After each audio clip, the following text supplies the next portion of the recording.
Scorpio Sky, Christopher Daniels, Frankie Zay, collectively known as SoCal Uncensored or SCU! This is Catch, Hook, and Shoot, the worst podcast I've ever been on. Word.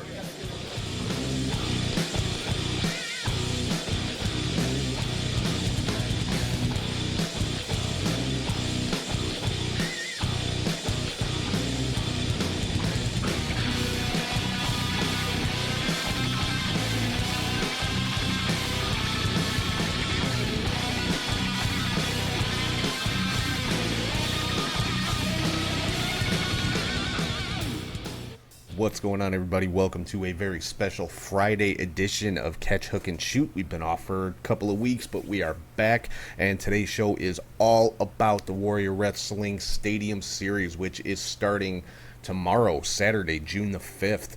And we've got two very, very special interviews on this show. One with the Warrior Wrestling CEO Steve Tortorello, breaking down the entire card, going over every match, all the participants, with some special reveals of some upcoming talent, which you guys might have seen on social media already. If you haven't, well, you're in for a surprise here, where Steve lets us know some of the big names coming in for the July 17th Stadium Series show, and a second interview with independent wrestling ring announcer, commentator, backstage interviewer, and as I said in the interview with her, all-around badass chick, Val Capone. It was awesome to finally get an opportunity to sit down and talk to Val, because obviously we see each other at Warrior all the time, and I said all this in the interview, but I'm saying it again. We see each other at Warrior all the time, but she's running around doing her thing, I'm doing my thing, and we never get a chance to actually stop and talk. So it was great to actually get a chance to just sit down and BS with Val Capone for a while. She has some awesome stories between wrestling and roller derby and working at Wrigley Field here in Chicago with the Chicago Cubs. And yeah, we had an awesome conversation with Val. So that is going to be coming up here in just a little bit. But first, I'm going to cut to the interview with Steve Tortorello, and you're going to get a complete preview of the entire card of Warrior Wrestling Stadium Series Night 1, coming up tomorrow on June the 5th. So I hope you guys enjoy. Hey, what's going on, everybody? This is Tom with Catch, Hook, and Shoot, and I'm sitting here with the founder, owner, operator, promoter, CEO, Mr. Warrior Wrestling, Steve Tortorello. How you doing today, Steve? I am great, Tom, and I don't think I will take all of those titles except the title of Mr. Warrior Wrestling, because I know Frank the Clown will fight me for it. Yeah, I try not to say his name too much. I said this to Val Capone last week when I talked to her. I'm afraid if you say his name too much, he'll show up like Beetlejuice or something. It's kind of like Beetlejuice or the devil. You don't say his name when you're looking at a mirror. You just avoid it as much as you can. Yeah, but let's put the clown guy to the side for right now. We're here talking about the Warrior Wrestling Stadium Series. Now, you guys started this last year, and it was 3 shows on 3 consecutive weeks, which was insane. And Yes, it was. This year it's still 3 shows, but there you got 1 in June, 1 in July, 1 in August, which is pretty cool. Now, so far we've only got the card for the June show, but it is stacked. I mean, but that's really nothing new for Warrior. I mean, you guys load up the card every single time as much as you can. Our game plan is always to try to present a card full of matches that could all be the main event. And our marching orders to the talent are go out there and steal the show. You know, we don't believe in an undercard. Every match could steal the show and be a main event. And that's what we try to put together. And we also try to put together shows where it's all different types of matches. So no match is exactly like another match you'll see on the show. So that's what we're going for. And I think you pulled it off with this one. Now, the first match I want to talk about, you guys are introducing a brand new championship, the Warrior Lucha Championship. And like always at Warrior, this one's being decided in a war of attrition match. Yes, sir. And this is something where, last year during the pandemic, with the exception of Daga came in for one show and he was living in California at the time, we obviously weren't able to bring in any luchadors from Mexico. And lucha had been a staple. Warrior 1 through 8 each featured at least one, usually two, lucha libre matches, because we believe that that is one of the most exciting and accessible styles of wrestling. So it's been a cornerstone of Warrior since the very beginning. And last year during our pandemic shows, we couldn't have lucha matches. And so Eric and I talked at length, and some of our other team members talked about, we really want to recommit and double down to lucha libre. We want to tell everybody that it's back and it's not going away. And the way to do that is to say, we're going to crown our first ever Warrior Wrestling Lucha champion. And so, as a fan, there will always be lucha on Warrior shows going forward.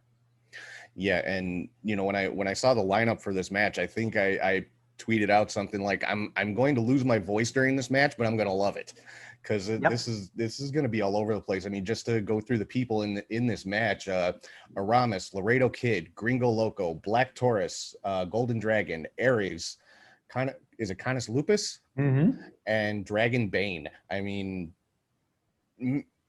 just the yeah. I mean, do you have clearance for the airspace for this match? Actually, so I was having a conversation with somebody about an aircraft about something different, but we should have gotten clearance for this match. And this is one of those matches where if this were indoors, you'd have to blow the roof off the place, and they're going to blow the stars out of the sky. This is going to be non-stop action. And for anybody who is tangentially a wrestling fan, this is the kind of match that you watch that just wins you over, because it's going to be so exciting and so much fun. As a fan, I can't wait to watch this take place. Yeah, neither can I. I mean, I've seen most of these guys either on TV or at Warrior. There's only a couple of the names I'm not familiar with, and that would be Golden Dragon, Canis Lupus, and Dragon Bane. They're the only ones that I don't think I've ever seen either live or on TV. But the rest of these guys I've seen. And so for anybody that might not be familiar, that's not initiated into the Warrior style of things, what is a war of attrition match?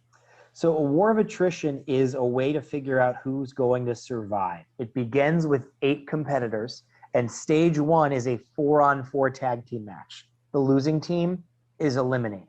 The 4 remaining competitors divide into 2 traditional tag teams. Stage 2 is a tag team match. The losing team is eliminated. The surviving tag team splits off and faces each other one-on-one, and by the very end, the lone survivor is crowned champion. So it's about outlasting and surviving everybody else. Yeah, and I've been lucky enough to call 2 of these matches previously, for the men's championship and the women's championship. And we ended up in the line of fire in the women's championship match with Tessa and Taya. Yes, Tessa and Taya. And I know this one's outside in the stadium, and we're like 20 yards away from the ring, but with these guys in there, we still may not be safe. So yeah, who knows? Black Taurus can throw somebody past the press box. Yeah, he is. Black Taurus is crazy. He might be like my favorite luchador right now, just because he is, bigger, stronger than your average luchador, but he can still do all the high flying stuff too.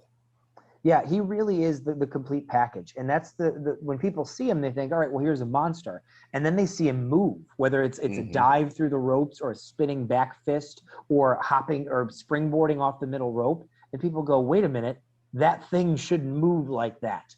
And yet it does. Yeah, exactly. So this one, this one I'm really looking forward to. I'm really looking forward to seeing what the belt is going to look like, because I've said before, I love the Warrior belts, so I can't wait to see what this one looks like.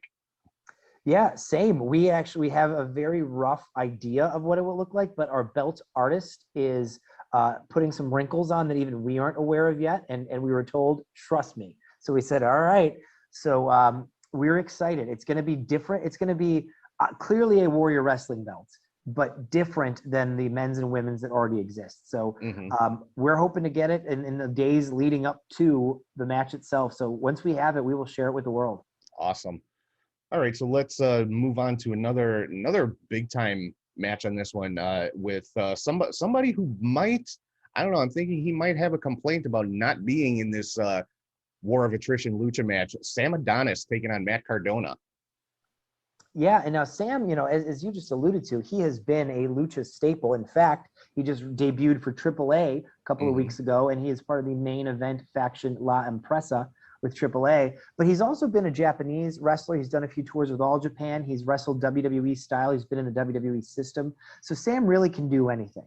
And we think that this match with Matt Cardona is really special because you have, from a size and strength and speed and style standpoint, two guys that I think mesh really, really well. And also from a personality standpoint, you have two guys who don't mesh at all. You've got the brash, cocky Sam Adonis, whom if our audience could bring tomatoes, would throw tomatoes at.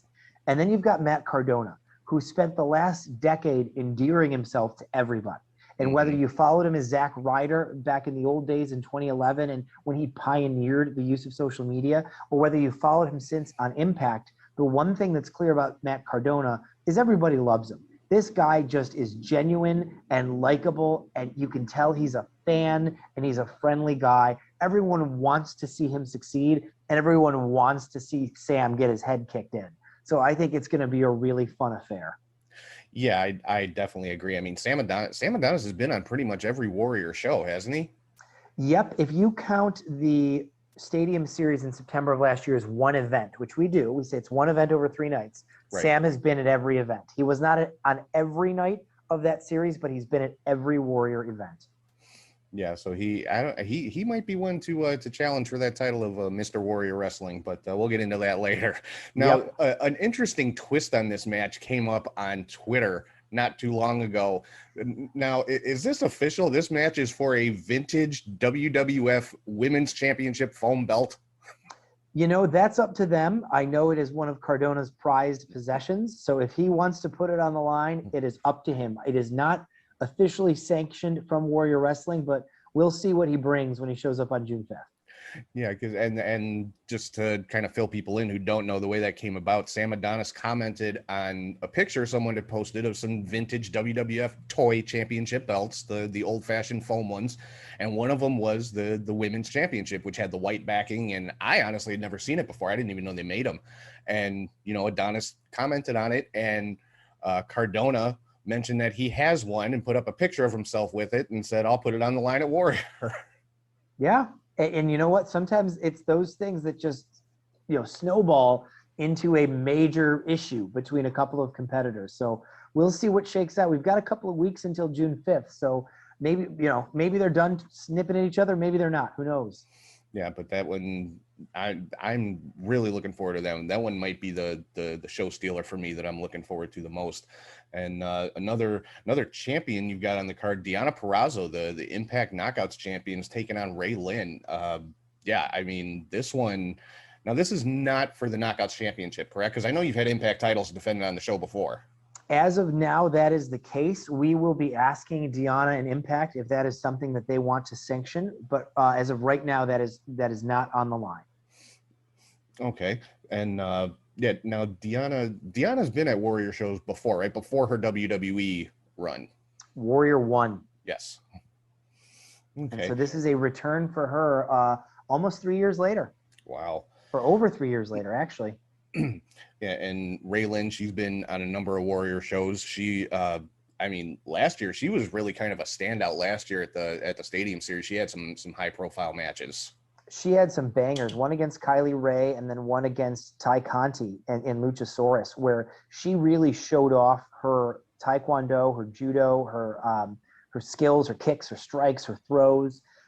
Ray Lynn is an impressive wrestler. And this is a first time ever match. And if you watch Deonna Purrazzo matches, you know that she is very much focused on strikes and submissions. Yes. So this is going to be almost a little bit of an MMA flavored wrestling match in this first time ever encounter. Yeah. And that's another thing I got to say about Warrior. The women's matches that you guys put on are always just a home run. I mean, they're fantastic, whether it's Jordan Grace or Tessa Blanchard or Ty Conti or Ray Lynn or whoever it might be. The women's matches you guys put together are just amazing every time. Thank you. We think very highly of women's wrestling, as we do of lucha. As we said earlier, we think there are a couple of the flavors that make the cornucopia of wrestling great. And from our very first show, we had our semi-main event was Tessa Blanchard and Santana Garrett. It also had Chelsea Green and Deonna Purrazzo. And that you alluded to earlier, the women's war of attrition match. We put together once the 8 best female wrestlers on the planet we could find, and they tore the house down. So we believe in showing the audience all different types of wrestling and in giving all different types of wrestlers opportunities. And we are blessed to have had some of the best women's wrestlers in the world come through our ranks. And I think it's the same is true of this show with Kylie Holiday and Deanna Ray Lynn. I mean, those are going to be 2 excellent matches. Oh, absolutely. And, since you brought it up, let's go right there. The Warrior Women's Championship, Kylie Ray making her return to wrestling. Yeah, we are so thrilled for her, not only as a performer, but her as a human. Yes. Yeah, I've had a couple opportunities to talk to Kylie, and she's just, I've said it a million times, and I'll continue to say it. She is the nicest person I have ever met in my life. Yes, the most genuine human being. And that's why, when she reached out to our team and said, guys, I want to come back, I want to do it, we slow walked it because we wanted to make sure that it was what was best for her health, for her well-being. And she's really excited to do this, and we could not be happier. Yeah, it's awesome. I can't wait to see her come back. And she's defending the women's championship. Now, it was originally supposed to be Thunder Rosa, but there was some scheduling conflict, so she's defending on June 5th against Holiday. Correct. So that match with Thunder Rosa will happen in August, whether Kylie is champion or not. So if Kylie loses the title to Holiday, or if she defeats Holiday and loses it in July, Kylie Thunder Rosa will happen in August. It will be for the title if she's still champion. Yeah, and I can't wait for that one, obviously, but this one, I mean, Holiday is one that I've seen, on TV and live, whether it's in WOW or at Warrior or other independents, whatever it might be. She's fantastic wrestler. I think her and Kylie are going to match up really well. Yeah, agreed. They've had, I think, one encounter in the past several years ago, and it was awesome. I sought it out when we put this match together, and I think they're both just better performers now than they were then, and they were great then. Holiday really impressed when she was with us in December of 19 at Warrior 7, and it's just been a waiting game for when was the right match that fit to bring her back. And as many fans know, Holiday and Thunder Rosa are the Twisted Sisters. They've been a tag team for years and years. Yes. So if Rosa won't be here, it's only fitting that it's Holiday that takes her place. We could get, down the line, Holiday versus Rosa. Yeah, that actually crossed my mind when I saw that Holiday was the one taking Thunder Rosa's place. I'm like, oh, her tag team partner. Well, what if she wins the title and Thunder Rosa still should get her title match? That could make for some interesting stuff down the line. Exactly. So there's a whole lot of different combinations that could happen coming out of this match. Yeah. So, okay, next up, this one is just going to be a fight. I'm thinking Warhorse and Jake something. Can you imagine the forearms that are going to fly during this match? I'm going to be watching out for teeth flying in this one. Yeah, these are 2 guys. We like to say Warhorse is 4,000 pounds of heavy metal, and I think Jake something is a mountain of man meat. This is metal meets meat. These are 2 dudes who just are going to sock you in the jaw, but they can also move, and they've also got incredible charisma and connection with the crowd. This is going to be a heavyweight slugfest, and I'm excited for it. Yeah, and Warhorse has got to be another one of my favorite independent guys. I've had the chance to interview him at a Warrior show. He was just awesome. His matches are always just a lot of fun to watch. And Jake something, I mean, obviously he's, in Impact, so we see him on TV every week. Yeah, like I said, this is just going to be a knockdown, drag out fight with these 2 guys. Absolutely. Yeah, absolutely. I both of these guys, I think there's some people who know Warhorse from his time on AEW Dynamite, and there's some obviously who know Jake something from Impact, but neither has had on those platforms the ability to really show the world what they can do, and they're going to do it against each other here. Yeah, and that's another thing of the many things that I love about Warrior. It's like you may see somebody who's not a main event talent on whatever TV show they may be on, you're not seeing their full potential of what they can do. But when they're on Warrior, it's almost like watching a different person sometimes, because it's like, my God, why don't they let them do this on TV? Yep. Yeah. And that's, frankly, that's a conversation I've had with a lot of talents. I remember having that conversation with Moose last year when Moose had a killer match with Suicide. And Moose wants to be a heavyweight that can move in incredible ways, which he is. And now you're starting to see that a little bit in his run right now. But Moose is impressive, and there's a lot of other talents like that. I mean, we feel the same way about Trey Miguel. I think Trey, and I know Eric as well, feels Trey Miguel is one of the top handful of wrestlers on planet Earth.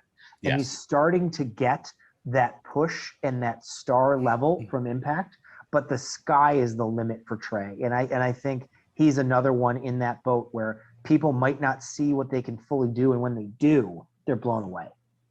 Yeah, absolutely. And I definitely want to talk about Trey a little bit more in depth in a minute here, but I want to hit on Casey Navarro and Cole Raddick. Now, this one, I think most independent fans are probably familiar with Casey Navarro. Cole Raddick is one that I'm personally am not familiar with. So I'm really looking forward to this one, because I've said it before. Anytime I see a name I don't recognize on a Warrior card, I immediately know they're good. Otherwise, they wouldn't be there. Yeah, we scour the earth. We really look for great stars and great competition. So Cole has really gained his name in the last year or so on GCW events and other local events. He's from the Indiana area, and he's kind of the embodiment of an IndyCar kind of guy. He's got an car jacket on. He grew up watching races. He's from Indianapolis, Bloomington area. And Casey Navarro, as you mentioned, has been on AEW Dark, where he's torn it up with Phoenix and with a variety of other people. Him against Top Flight a few months ago was unbelievable.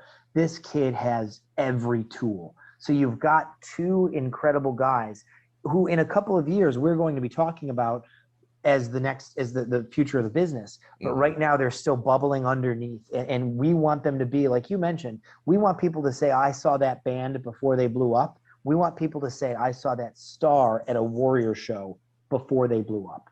Yeah, absolutely. And I think, somebody who fits into that category would be, just to take us on a little bit of a tangent here, would be Ben Carter. Yes. I mean, look at what he's doing now with NXT UK. I mean, WWE signed him and they just threw him right in the mix over there. He's not doing like preliminary matches. He's in there with the NXT UK guys that have been there since the start, like Noam Dar and stuff. Well, I think they recognize what we recognize, which is he's incredible. Yeah. And his match with Brian Cage last September in the Stadium Series, just mind-blowing stuff. I mean, I think everybody knew when that bell rang and that match was over, they had seen the birth of a star. And within a couple of weeks around that match, he tore it up on Dynamite, tore it up on Dark, and then ended up signing with WWE. And this is a guy where everybody went, wow, we need this kid. Yeah. So, he's definitely, I would consider him, like I said, in that category you're talking about. Like, I saw him at Warrior first. So, yeah. And, okay, now this next match, I'm a little bit afraid of. Quite honestly, I know where you're going. I seriously hope you guys have reinforced the ring. Beastman and Congo Kong. Yes. I said earlier, we try to make unique matches. There's no other match like this. No. This is King Kong versus Godzilla. This is two Mack trucks colliding on a single lane highway. This is, two monstrous bears fighting over a salmon in a stream. It is going to be I don't know what it's going to be, but it's going to be something. Yeah, because that's a lot of beef getting in the ring. And when you guys announced Congo Kong, I put out there on Twitter, I'm like, I'm not sure how I feel about this, because my last encounter with Congo Kong ended up with his hands around my throat. Yeah, exactly. So, but yeah, I mean, that one's pretty much guaranteed to be a slugfest. And again, Congo Kong is one he will take to the air every now and then. You see him do a suicide dive once in a while. So, I don't know if we'll see that, and if we do, I think we need the turf reinforced. But this is going to be something that you can't take your eyes off of. I'm excited to see what happens when these two monsters clash. Yeah, and same thing with Beastman. He's another big guy that can move pretty well. I mean, that one of last year's shows, he did a cannonball on some poor guy in the corner, and honestly, it slips my mind who it was that took that cannonball, but the poor guy just went limp. Yeah. Well, and there was another great spot. So he was in 3 shows for us last year. He was in the Friday Night Lights. He was in the 6-man scramble where he did that cannonball, and then he faced Rhino at the end. Yes. And in the Friday Night Lights show, there was a spot where Beastman was going for a suicide dive, and the pack of the other 8 or 9 wrestlers was out there, and Beastman leapt through the ropes, and everyone fled except for Matt Nix. And Beastman just squished Matt Nix like a bug on a windshield. And in that scramble in the Stadium Series, he won that over Facade when he leapt off the top rope in a flying bonsai drop that crushed Facade. So just like Congo Kong, Beastman sometimes can take to the air, and I'm afraid for if he does. Yeah, so that one, like I said, that one's could be a little scary, but I'm definitely looking forward to that one too. And then last but not least, we talked about Trey Miguel a little bit earlier. Trey Miguel defending the Warrior Championship against Lee Moriarty. This one is this match is going to be nuts. Yes, it is. We really, as we said earlier, we try to put together different types of matches, and we try to put together first time ever matches. This is a first time ever match. And each of them, I think, bring a related and complementary skill set to the ring. They're both incredibly quick. They are both very well versed at counters and reversals. Trey has really been working on his submission game the last 10 months or so, which Lee is a master submission artist. He faced the likes of Alex Shelley, Jonathan Gresham. Well, Trey's been training with Alex Shelley, and he's been using that hourglass submission to win matches on Impact. So they're both fast. They can both fly. They can both reverse. They can both submit. And they are both on the cutting edge of being the best wrestler in the United States. And so we are really proud to have this as our title match. Yeah, and this could be, I'm looking at this almost like the match last year from, I believe it was the first night of the Stadium Series, TJP and Alex Shelley, where it was right after the rain delay, and the ring was wet and slippery, so they kind of had to change up their game a little bit, and they put on a mat wrestling classic. Yes, those two guys did, which is not normally what you'd expect from those two. You expect the speed and the high flying stuff, and they kept it completely on the ground, and it was amazing. And I think this match has the same kind of potential. Agreed. Yeah, I really think that this can be, it can go a lot of different ways because they're good at so many different things. But I definitely see some ground-based work there. I see some submissions. And the speed of these guys, I shudder to think how quickly you're going to have to make sure you don't blink when they're in the ring together. Yeah, and I always would make the comment anytime, like when you guys would book the Rascals, it's like that. Those are the ones that that always scared me because they're so hard to keep up with. But I've actually found out the more matches that I call for Warrior, it's like, the high flying speedy stuff is hard to keep up with, but actually the technical ground wrestling is actually harder because there's so much going on with the reversals and wrestling and counter wrestling and chain wrestling and all that. Like calling a Jonathan Gresham match is probably harder than calling a Trey Miguel match. They're pretty close. Yeah, well, it's that speed factor. And some people think that speed and flying are similar. You can fly in beautiful, majestic moves that are set up and very clear. But if you duck under something in reverse and throw on a hammerlock, it happens like that. Yeah. And that speed is really hard to keep up with. And as a fan, you just kind of enjoy it. It's like watching an action movie. It's just whizzing in front of you, and you're trying to keep up, and you don't even have time to clap. Yeah, so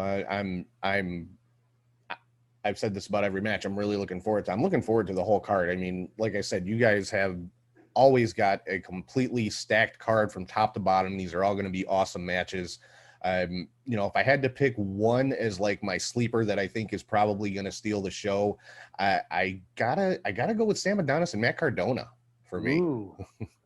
I think that match will have great audience investment because they want Matt to win so much and they will want Sam to lose so badly. I think there will be a lot of people on the edge of their seat for that one. Yeah, and well, hopefully Sam Adonis stays in the ring this time and doesn't, run away like last year. Yeah, I think that's going to be off the table. I think we need to make sure we get the match finished. Yeah. So that pretty much breaks down the whole card. Now, one thing I would be remiss if I didn't bring it up is who's not booked on the show. Yeah. And we said his name earlier. I'm going to take a chance and say it again. Frank the Clown and Ego Anthony. It a formal announcement was made by Warrior that they are unbooked from June 5th. Now, you do remember what happened last time they weren't booked on a Warrior show. It ended with Joey Janela doing a dive off of a goalpost. Yeah, and you know what? I'm pretty happy with how that all wound up because it means we haven't had Ego or Frank with us for the last 10 months after they've been recovering. We will have measures in place in case they decide they want to pay us a visit, but they are not welcome. So we'll see how they react to that. Now, see, Eric posted, they're welcome to buy tickets and still come. True. Yeah, if they would like to shill out their $30 for a bleacher seat or $45 for a field seat, by all means, please bring a pizza, bring a picnic blanket. But you're not going to be backstage, and you're not going to be anywhere near the ring, and especially not anywhere near a microphone. Okay, well, I can guarantee you they won't get anywhere near my mics, that's for sure. I can't speak for Bocchini and Houseman, but well, thank you. I appreciate that. The airwaves are safe. And maybe you should put a little extra security around Kirby so they don't get the house mic. Not a bad idea. Yeah, but okay, well, hopefully Frank and Ego don't decide to rear their heads and spoil anyone's evening. But and of course, as usual, you guys have the fan fest going on before the Warrior show. Let everybody know how that works in case they haven't been to one. Yeah, if you've never been to a Warrior show before, when we started at the very beginning, one of the things we wanted to do was cultivate an atmosphere of a festival. This should be a festival celebrating wrestling. So before every show, we have a 90-minute fan fest where all of the wrestlers are there. All of the podcasts are set up. Vendors are there. There's sometimes fun games and things going on. And if you buy the Fan Fest ticket, you get to meet every wrestler, get an autograph on something you bring or buy, and take a picture on your own phone with every single wrestler. It's included in your VIP Fan Fest ticket. Sometimes people hunt down wrestlers at an intermission or after the show, try to buy an autograph or a picture. It's all in that ticket. So if you buy the Fan Fest ticket, you get every single person, Cardona, Trey Miguel, Kylie Ray, all of them. And this year we're doing something where, similar to what we did in September, we're doing what we call the season pass. If you buy the season pass, you get a VIP Fan Fest ticket, a field seat to all 3 shows, plus a free Warrior Wrestling mask, 4 free posters, free parking, and you can bring more kids for free. So that is, if you think you might want to meet the people on this show and the people on the upcoming shows when we announce them, then we highly recommend you look into the season pass. Yeah, definitely. And for the price, you can't beat it. I mean, all the autographs and pictures and all that stuff you can get, plus the show itself, plus the kids are free. It really is. It's a steal for 3 shows. It's a no-brainer. Yeah, and if you plan on coming, you're going to save $150 versus what you'd pay just to get the stuff. So it's a no-brainer. You save $150. It would cost you $450 to do all that. You get it for $300, and that's your whole summer of wrestling entertainment. And when people see the names that are coming in July and August, they will believe that is going to be a huge and solid investment. Well, see now you've got me curious because you're saying that it's going to be over and above what's on June. Now we already know a couple of the names that, like I said, there was some scheduling issues. So Brian Cage and Brian Pillman Jr. had to reschedule. They're coming in July, correct? That's correct. And then Thunder Rosa will be on the August show. That's correct. But those are the only names you've announced for those 2 shows so far. Correct. So there might be a little bit more that leaks in the next week or so. In fact, you know what, heck, I'll throw a few out there right now. If anybody is out there thinking about, gosh, should I buy the season pass? Should I come in July? I can tell you that in July, Jeff Cobb returns to Warrior Wrestling. Wow. In July, Lance Archer returns to Warrior Wrestling. In July, the American Wolf, Davey Richards, makes his Warrior Wrestling debut. No way. You guys got Davey Richards. We sure did. We've been talking to Davey for a while, and he's making his return to wrestling this summer. And it was important to us and to him that one of the places he returned would be Warrior Wrestling. So we're very excited about that. Wow.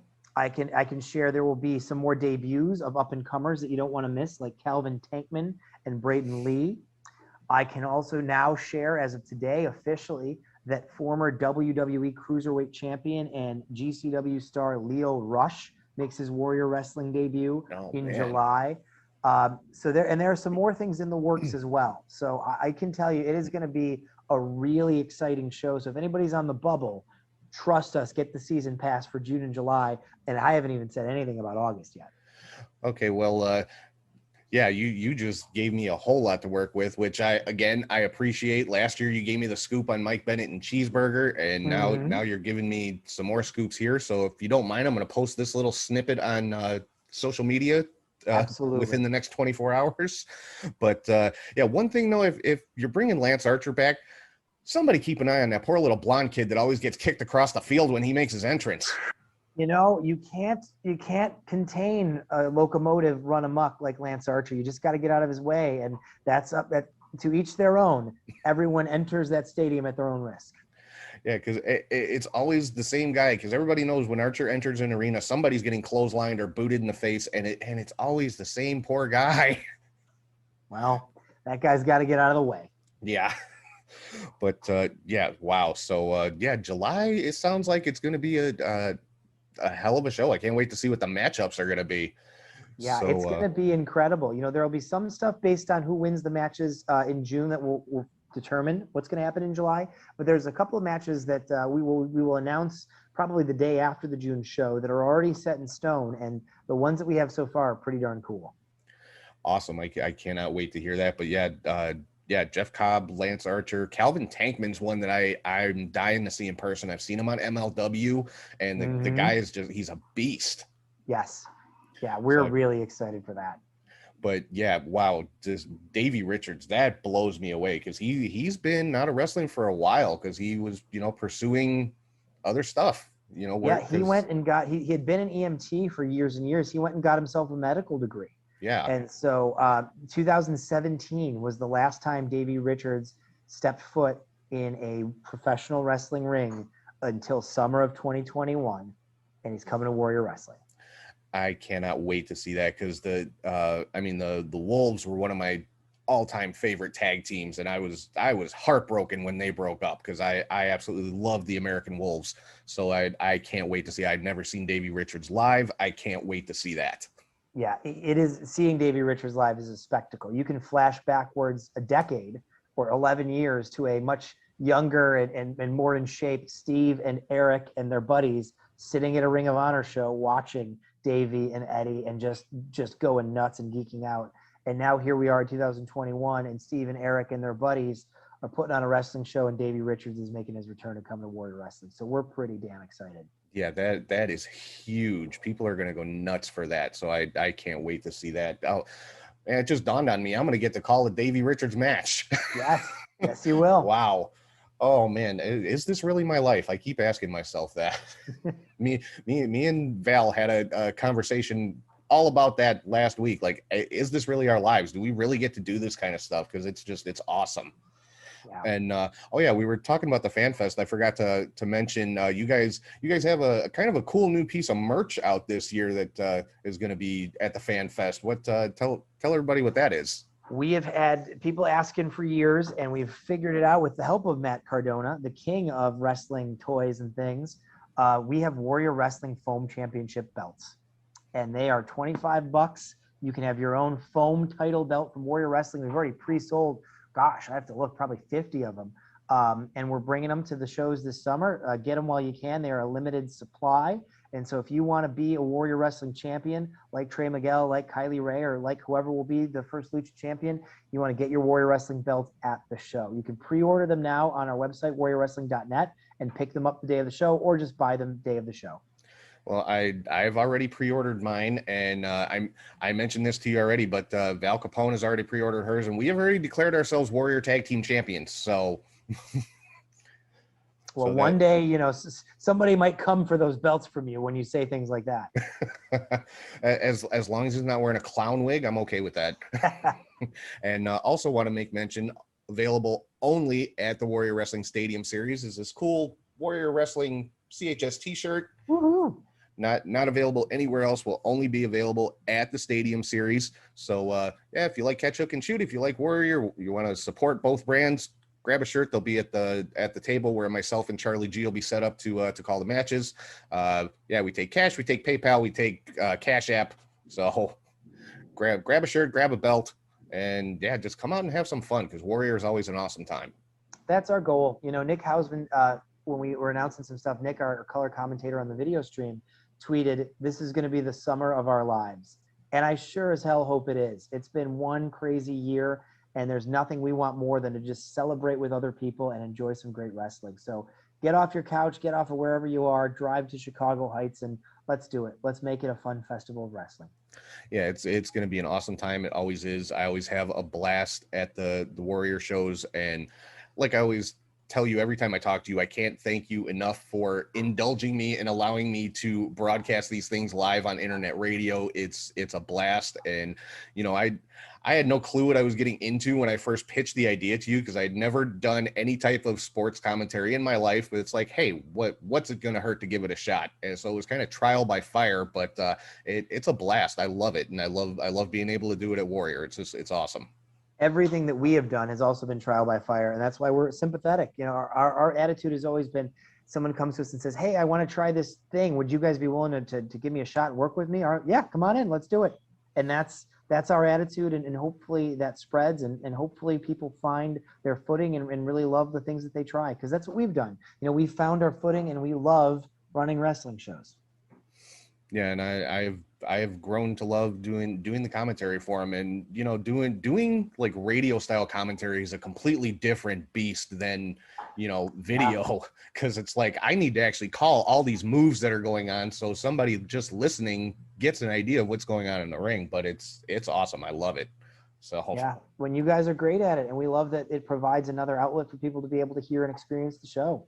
Yeah, absolutely. And of course, just to kind of wrap stuff up, so let everybody know, where they can get tickets, how they can watch, all that kind of stuff. You got it. Everything's available online at warriorwrestling.net. Tickets, merch, all the information you could possibly need. You can also follow our socials on Instagram and Twitter. We're at Warrior Wrestling, with no vowels in wrestling, WRSTLNG. We've got a Facebook page as well, so give us a follow, give us a like, check out the website, and most importantly, get your tickets and join us on Saturday, June 5th. If you've never been to a Warrior show before, give us a chance. Come on out, have some fun. We promise we'll put on some incredible action. And I can definitely vouch for that. It is always an incredible time with just some of the best wrestling that you could ever want to see. And of course, you can also watch it on Fight, correct? You guys are still on Fight for pay-per-view? Fight TV. We will be streaming live if you can't make it out, or you can listen to Tom and hear it play-by-play if you're driving, or if you're somewhere where you don't have access to video, or just prefer to kind of paint that own picture with your mind and listen to Tom call all those moves one by one. And good luck, putting together the lucha match in your mind as you listen. Yeah, but and beyond that one, I think it'll be a blast. Yeah, and that of course the audio feed is on the Podbean app, so you download that, look up Catch, Hook, and Shoot, and you're set to go. So I think that wraps us up. But we talked about it before we started recording here. You are going to be back sometime before the July show to break down that card, and then again in August to break down that card. So we got a couple more conversations coming this summer. Yes, we do, my friend. I can't wait to see you again for those conversations, and more importantly, to see you in person and celebrate wrestling together. It will have been since last September since I think we've shared any space together, and we're going to in a few weeks, and I'm excited. Yeah, my God, yeah, it has been that long. Yeah, I cannot wait to get back out to Warrior. I love the outdoor settings that you guys have been doing the last couple of years, and the way you guys have it set up is just awesome, and it just makes for an even better experience, especially when the weather cooperates. Yeah, amen. So let's pray for no rain and do whatever rain dance you need to do. Yeah, there you go. But all right, well, we can wrap this one up for right now. But like I said, you will be back in July to go over the July 17th show. But for right now, thank you again, Steve Tortorello, the owner, operator, CEO of Warrior Wrestling. So I will see you on June 5th. Sounds good. Take care. Thanks a lot, Steve. All right, so that is Steve Tortorello, the owner, operator, CEO of Warrior Wrestling. It's going to be an amazing night of matches they're crowning their first ever Warrior Lucha champion with the traditional Warrior Wrestling War of Attrition match, which is going to be insane. Matt Cardona and Sam Adonis, and Kylie Ray making her return to the ring. So it's just going to be an amazing night. That's tomorrow, June 5th. If you don't have your tickets yet, if you're in Chicago, you need to come out to this show. Head to warriorwrestling.net. You can get tickets there. You can watch it on Fight TV, or you can listen to me and Charlie G doing play-by-play live on the Podbean app. Head to catchhookshoot.com/events, and you'll get the link to the Podbean feed, or just go to catchhookshoot.podbean.com, or download the Podbean app, look up Catch Hook and Shoot. Just find it, listen, check it out. You don't want to miss it. Warrior Wrestling, the greatest independent wrestling company on the planet right now. In my opinion, I'm biased. I work there, but hey, it's always a great time. It's always a great show. So right now, I'm going to go to that second interview that I was talking about at the top of the show with Val Capone. If you're not familiar with Val, she is a ring announcer. She is a commentator. She's a backstage interviewer. She is a roller derby veteran. She works, like I said, at Wrigley Field here with the Chicago Cubs. This woman has done so much and has had so many great experiences, and we get to talk about a few of them during the chat that we had a couple of weeks ago. So here is my interview with Val Capone. All right, what's going on, everybody? This is Tom with Catch Hook and Shoot, and I am talking right now live via Zoom with just all around badass Val Capone. How you doing today? I'm great. Thank you. That's really sweet of you. I don't know about all around badass, but I'll take it. Oh, come on. You did roller derby. You're a badass, okay? It just means I have to take notes a lot because I've had a lot of concussions. So, yeah. Yeah, I'm sure that's a downside to any sport, honestly. True. So, well, since I brought that up first, I got to know, because my mom got me into roller derby when I was a kid, around the same time she got me into wrestling. How does that come about? How do you get into roller derby? Well, it was my whole life in general has just been a series of right time, right place situations. And when I was a kiddo, I spent a lot of time with my maternal grandmother, who's like my mom, my grandma Alice. And she would always take me to the roller rink. So I became obsessed with roller skating. But when I was with my dad in the city of Chicago, we lived above a sports bar. So we'd go downstairs and we watched the Saturday game of the week for hockey, since the Blackhawks weren't really televised back then, if you recall. Yeah. Sometimes, the Hawks would be on versus the Red Wings or something. And then afterwards we would watch wrestling. And then after that, super late night when I shouldn't have been awake, but I stayed awake because after wrestling, I would watch wrestling on roller skates, which was roller derby. Exactly. So I became obsessed with roller derby as a kid, and every single one of my top teeth are chipped or broken because of me pretending I played roller derby on the streets of Chicago in my little like white high ankle boot Chicago roller skates. And then flash forward, 20-ish years, almost 20 years, and I was going to Austin quite a bit because I worked in independent music at venues in Chicago. So I was going to South by Southwest a lot. And one of the years we saw women playing roller derby, but it was flat track. It wasn't like the old school velodrome bank track that I knew and fell in love with. And I was like, wow, this is awesome. And then, just the fates had it. I was working security at a bar and bar backing and bartending. And our DJ said, hey, how do you feel about roller derby? And I said, well, I love it. It's like my favorite thing. And they just started it up in Austin, Texas. Man, I wish some girls would start it here in Chicago. And so he said, well, actually, his shoot job was graphic design, and some girls asked him to work with them in Tucson. Tucson got them in touch with some girls in Chicago saying, hey, we need, and I still take this as a compliment to this day, I think. He said, we need a bunch of badass, good-looking broads that know a lot of people to get roller derby started here in Chicago. And so here I am. That was in April of 2004. So I just hit my 17-year anniversary. Oh, wow. Of being in roller derby. Yeah. Yeah. I when I was younger, I kind of had the same thing. It was wrestling and roller derby were like two of my favorite things. But for me, wrestling won that race, obviously. But when I was a kid, like I said, my mom introduced me to it with, and this is showing my age here, with like the T-Birds, and the one name I always remember is Ralphie Valadares. So that's how far back I go. But, and I grew up loving Ann Calvello. She was a lioness. The thing I loved about roller derby, and that I still love about roller derby, is that anybody could do it, any size, any gender, any skill set. You develop that as you go along, right? And so watching women like Joni Weston rivaling Ann Calvello, Joni Weston, like the perfect tall blonde, blah blah blah, very reminiscent of Charlotte. And then Ann Calvello, who is like punk rock before punk rock was punk rock. She would dye her hair with like polka dots and stuff. And she wore green lipstick and she was the heel. And, you know, she was a badass. And so like there would be one jam of the guys and then one jam of the gals. And so I was like, wow, women can play sports. Women can be badass. And I had just learned about women's wrestling not too long before this like revelation of how much I love roller derby. Because my dad was the original, he was the LD, the lighting director for the original Slammies. So we were at WrestleMania 2 in Chicago. That's showing my age. Oh, wow.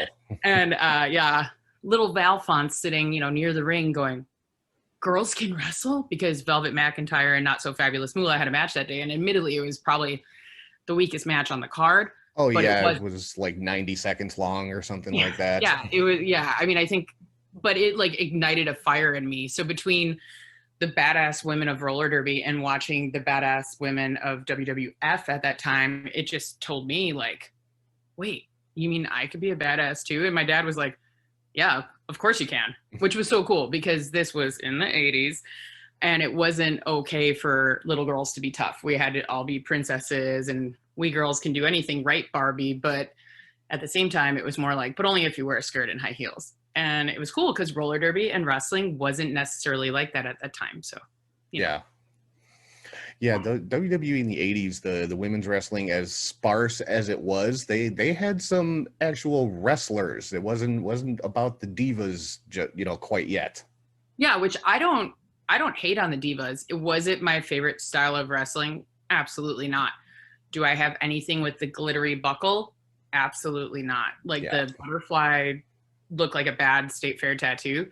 But I also love and respect those women. Because of those women, we got to where we are today. So yeah, absolutely. I can't have a Charlotte Flair as my future ex-wife without like the divas. You know what I mean? So yeah. All right. So in addition to the roller derby and all of that, I'm sure craziness, I'm sure most people who know you and as people will find out, you are also, I would have to say, probably one of the top announcers on the independent wrestling scene right now. I don't know if I would say that, but well, I would. I mean, you're all over the place. Come on now. Okay, yeah, I'm biased because we both work at Warrior, but hey, you know, I follow you on social media. You were in Tampa for Mania weekend, and you do. I was actually. It's so funny. I needed, because it was like kind of a gray day today, and I had a day off, so I needed something to get me like motivated and going. And I knew that we were going to do this, and I wanted to be in the right mindset. So I put on my Real Hot Girl shirt Nice. Because I got to ring announce at the Collective Remix 2021. And so I got to be the voice that you heard representing the badass women that were doing real hot girl shit. So nice. So how did that part come about? How did you end up getting involved in pro wrestling? Well, it kind of, again, roller derby, wrestling, all the right place, the right time. And it all kind of intersects, you know, because it's athletic theater. Although admittedly, the only thing that's a work about roller derby is the names on the back of our jerseys.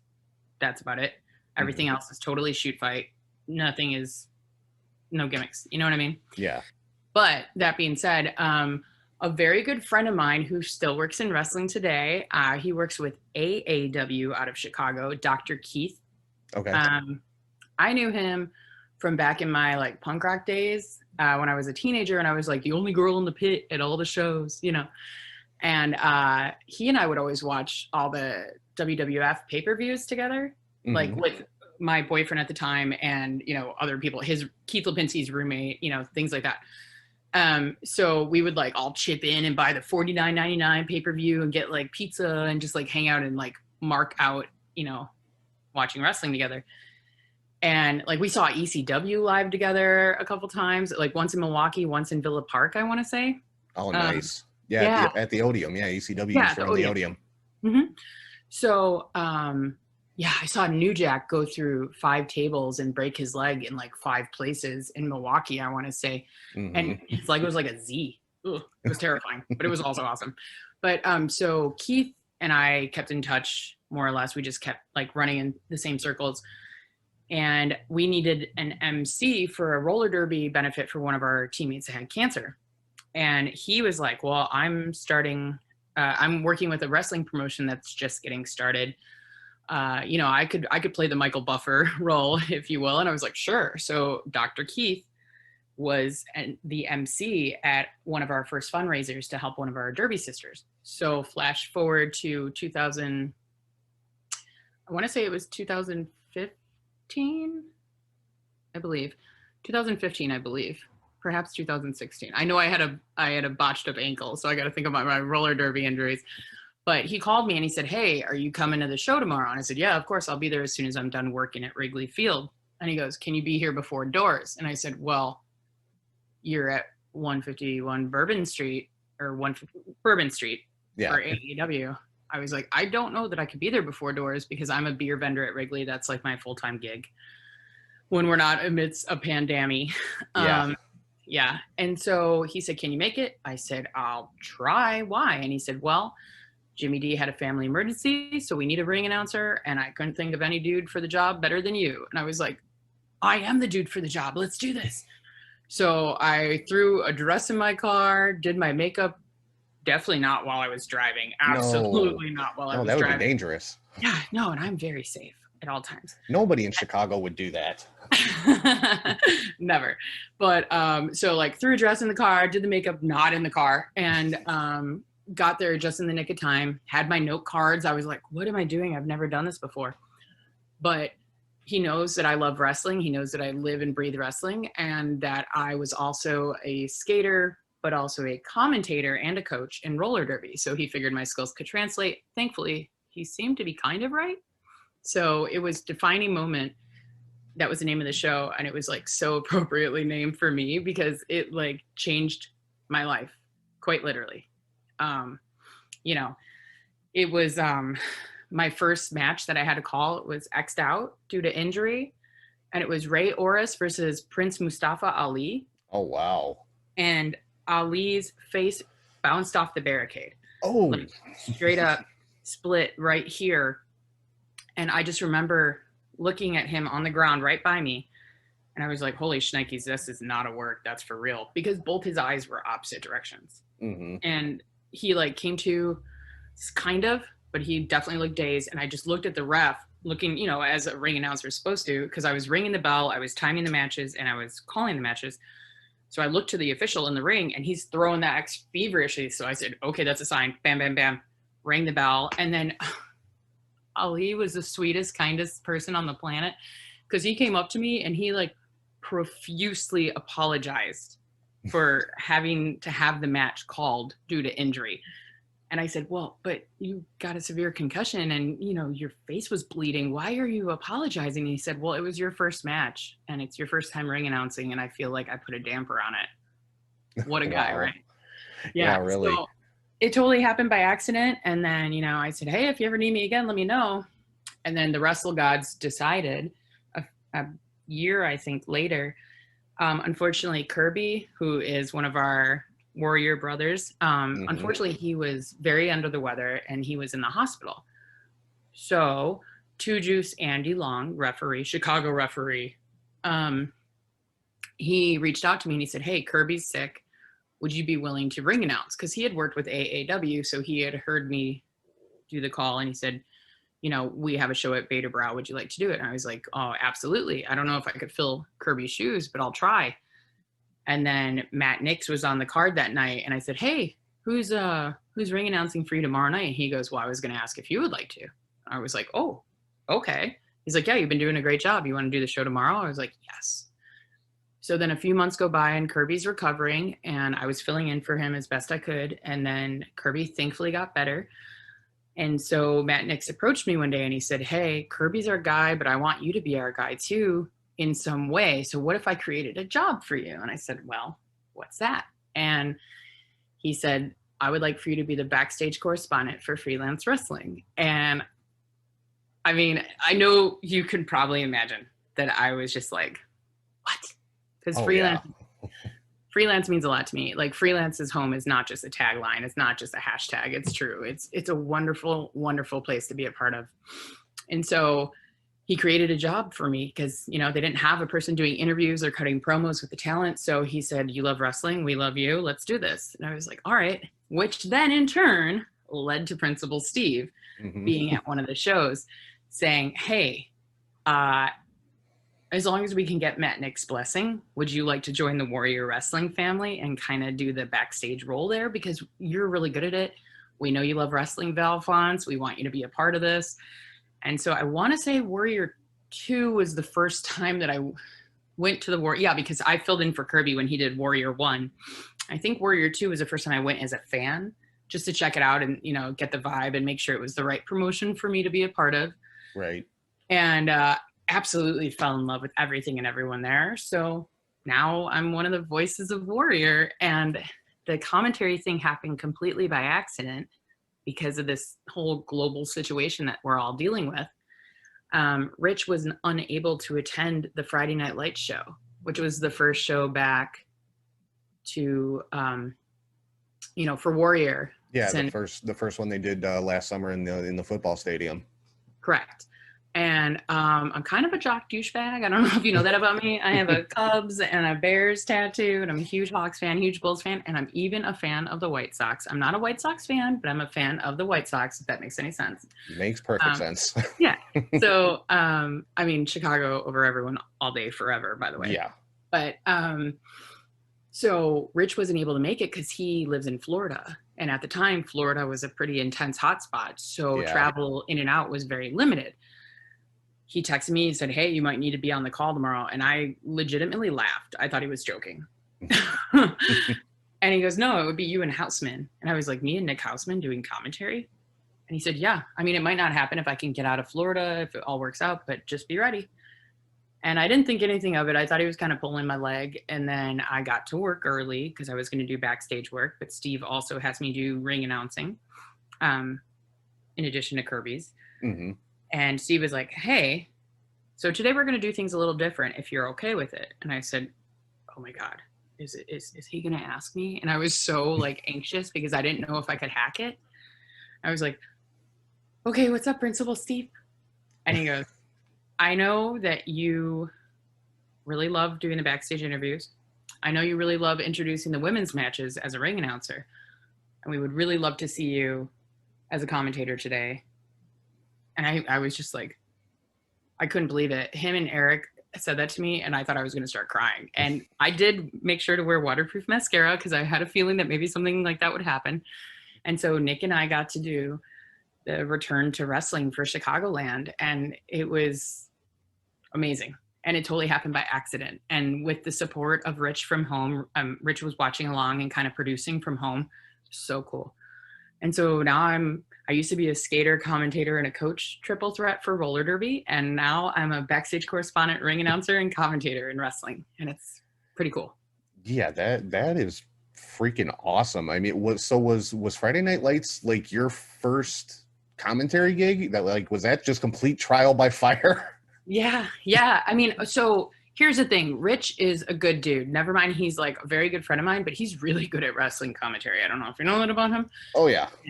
So for him to say, hey, you've done roller derby commentary for over a decade. You already have the skill set. You just need to know how to fine tune it to wrestling. And for him to have that kind of faith in me was like almost overwhelming. You know, it was like, whew, this is a lot of pressure. But I got to partner with Nick Houseman, who he typically is the second to Rich. Like Rich is the lead and Nick does the color.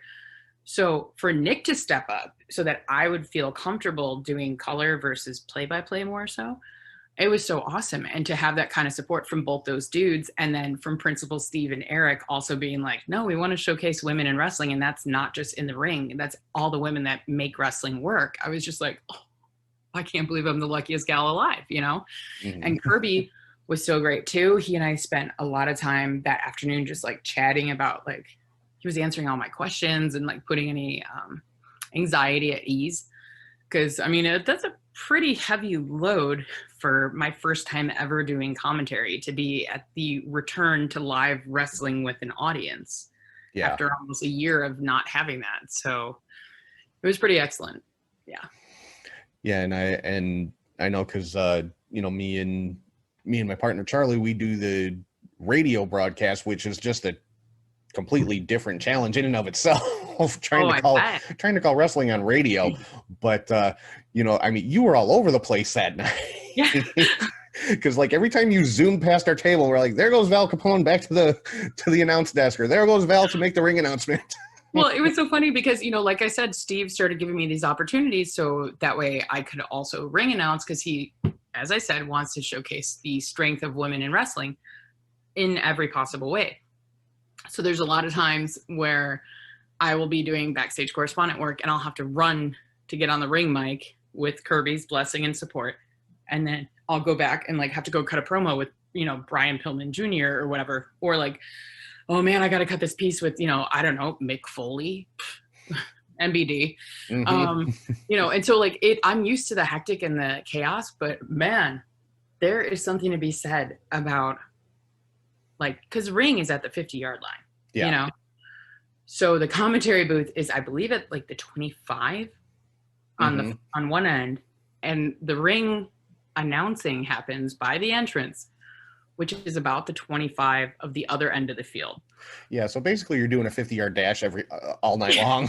Yeah, and like trying to not sound like I'm dying as soon as I run to the commentary booth to be like, hey, Naracante, you know what I mean? Like, and trying to like not ruin the moment for the fans at home, because like, as a wrestling fan, I don't want to hear somebody that's like, you know what I mean? But then again, I mean, I quite literally am running a 50-yard dash from the commentary table to announcing the winner to back to the table or back to backstage and having to cut a promo with somebody as they just left. So like, I don't even have a second to stop and think.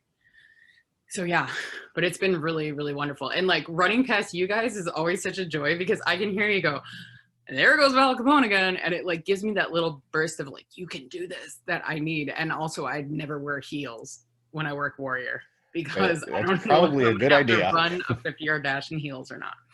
But yeah, no, because I know like one of the first times you messaged me on Twitter, you were like apologizing for running back and forth past our table. I'm like, no, we make you part of our show. Well, because I feel bad, because as somebody that's worked broadcasting for a decade and a half now in roller derby, if somebody's running past your sight lines, it's pretty like, it can be distracting.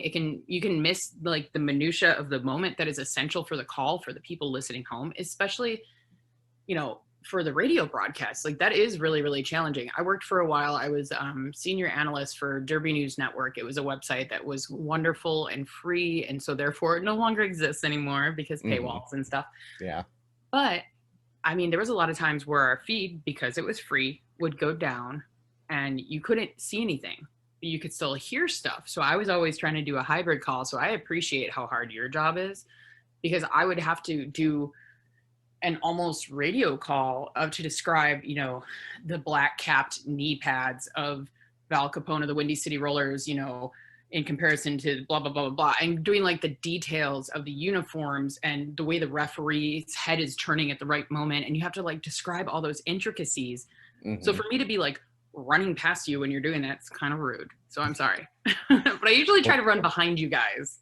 Yeah, I know. I have noticed the last few shows you're running behind us, which we're still calling it as you're running past. So well, and also, I mean, I'm not a little lady. I'm a badass athlete. So like I'm barreling. Like I'm always like, excuse me. Like when people see me coming, they like move like a speeding train is coming at them. And they're probably not wrong, because like I don't have wheels on my feet, but I'll still hit you like a Mack truck. Yeah, I was going to say those, somebody gets in your way, those roller derby skills are going to kick in. Somebody's going to get checked into a wall.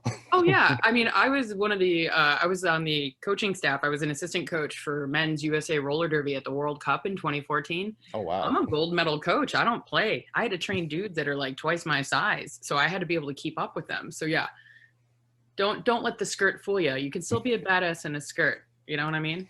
Doesn't matter your gender. It just matters your drive. So. Yeah, I have to agree with that 100%. But yeah, no, it's always fun just kind of watching you at the Warrior shows, like before, during, and after, because you are literally all over the place. Yeah, it's so much fun. And I mean, I definitely feel like I'm proud to be a lady, Mark. Like, I don't understand why we're not supposed to love wrestling. Like, just because we work, I have no idea. that blows my mind. Like, I get it. I mean, okay, admittedly, I've worked behind the scenes with partners that I've dated that work in wrestling. And so I've had to work high profile events. And I'm not like trying to, big time your name drop you, but like I have had to assist interviewing, not me on camera, but assist with like WWE superstars and legends and the biggest top tier of like Stone Cold Steve Austin. Like, what? You know what I mean?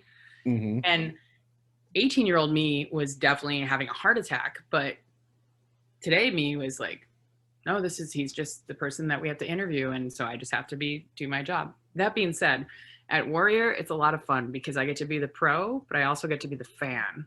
And it's pretty cool because. Oh yeah. Yeah. And I've found the same thing at Warrior because I don't know what ever possessed Steve to let me get involved with Warrior, but I'm so grateful that he did. Absolutely. But I mean, if it wasn't for Warrior, I interviewed Mick Foley at a Warrior show. Who gets to do that? Okay, besides you. Yeah, I know. I got to step all over Frank the Clown at a Warrior show. That part was great. Don't say his name too much. I'm afraid he's like Beetlejuice. He's gonna show up. I don't want to conjure him at all. Believe me. I just went to Disney World, and it was like the first time that I went. Well, I went the week of WrestleMania week. Unfortunately, I ran into him, but it was my first full time of just being a Disney dork, Diz Pro, full on Val Fonz at Disney, and nothing to do except for ride roller coasters and be happy and eat Dole Whip, and not a single sight of a single clown anywhere. It was the best vacation ever. Yeah, I know. I've seen you post a couple of videos where you've bumped into him at Disney, and I've seen your kind of back and forth on social media and at Warrior and stuff like that. I want to tell Steve to book a match. Yeah, I want to see a match. I want to see Val Capone versus Frank the Clown in a loser leaves Disney match. The loser cannot go back to Disney anymore. Oh, there's no way I'm losing that match because I know. No, the mouse gives me strength. So, well, all my money would be on you. No doubt about that one. Naturally. No, but he would play dirty and he would get like, I don't know, he would clearly get Rob involved, and Rob is total badass. So I'm scared of Robert Ego Anthony. Thankfully, I'm kind of on his good side sometimes. So plus I'm like pretty good friends with Noelle, and I don't want to bum her out. And for some reason, she cares about Frank. Yeah, I don't get that. I've never understood it. I'm always like, so she's Paula Abdul and he's MC Scat Cat. Like, I don't know, like opposites attract. Like, I don't know. I think Frank would be more along like, I don't know, because MC Scat Cat was too cool. Frank the Clown is not that cool. More like Muttley. I put Frank in the Kevin Federline category, but I know that was Britney Spears, but still. Well, I mean, I do love me some Brit, so. But anyway, yeah, Disney was a lot of fun this time around, and it was Frank free, so it's even better. Well, but I'm sure that was a plus. Yeah, but yeah, I mean, getting to work with Warrior Wrestling, it's so awesome because, I mean, Steve and Eric, Principal Steve and his right hand dude Eric, basically are like the heart and soul of Warrior, but they would never admit that. Mm-hmm. They would never say that they had anything to do with Warrior Magic, which I'm like, duh, it starts from the top, and just like all the people that are involved behind the scenes that people don't even realize make Warrior run, yourself included. I mean, how often do people get to see your face? They just hear your voice. You know what I mean? Yeah, pretty much. I get to be a spaz on mic and on camera, but like, there's so many people, like, for example, my camera person, Catherine, she's amazing. And nobody would ever know that she's one of the reasons why there's so much good stuff coming out of Warrior, because she works the magic behind the camera. So, I mean, it's a pretty awesome team that we have at Warrior, and it's such a treat to get to be a part of it. So yeah, and Steve, I got to agree with you 100%. He is just one of the best people that I know. He is so open to any idea that somebody brings at him, like doing internet radio broadcasts for a wrestling show, or making Warrior t-shirts to sell at the event. I can't wait to cut the sleeves off of mine. It's sitting here. It's waiting for you. I got it. I got it all ready for you. But yeah, I mean, I same thing with you. I went to my first Warrior event as a fan, and I'm like, what do I have to do to be a part of this? So I just kind of emailed Steve on a whim, and he's like, yeah, come on out. It's just like it's surreal because we at Warrior get to live some opportunities that are just crazy. I mean, some of the talent that I can say that I've gotten to ring announce or work with or do commentary for, like I got to call Ty Conti's first indie match. Excuse me?